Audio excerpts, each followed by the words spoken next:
Izay fonany ao an-tsaiko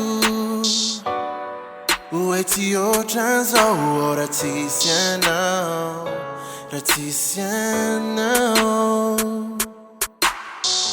Na ny tsara na ny ratsy fa tsy tantaraiko satria maro ka mifamaofao.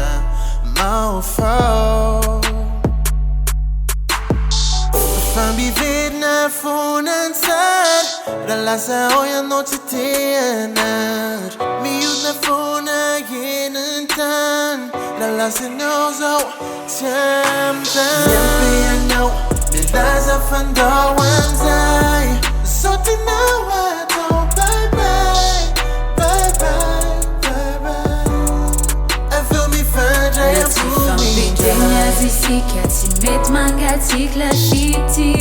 Zagabalay mifandray ampo mbola fonanay. Mifankaty dia mifamilafy, mifandrirarira milaza tsy mily. Fa na mihodina impiry azan-tany aiko fizao sy anao dia mbolo ihany.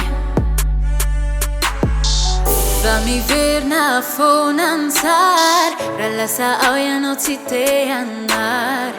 Mihodina fona enin-tany dia lasa ianao zao tsy anjary. Miampy anao milaza fandao an'izay zao tianao atao bye bye, bye bye, bye bye. Aveo mifandray Fampiteny azy isika tsy mety mangatsiaka lafity. Zagabalay mifandray ampo mbola fonanay. Indray ao milaza fa tsy tira nefa aintsika ihany fa hodorira.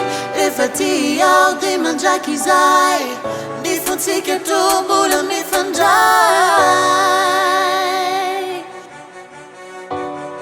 Zagabalay mifandray ampo miampy anao milaza fandao an'izay zao tianao atao bye bye, bye bye, bye bye.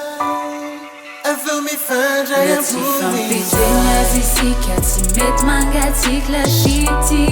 Zagabalay mifandray ampo mbola fonanay.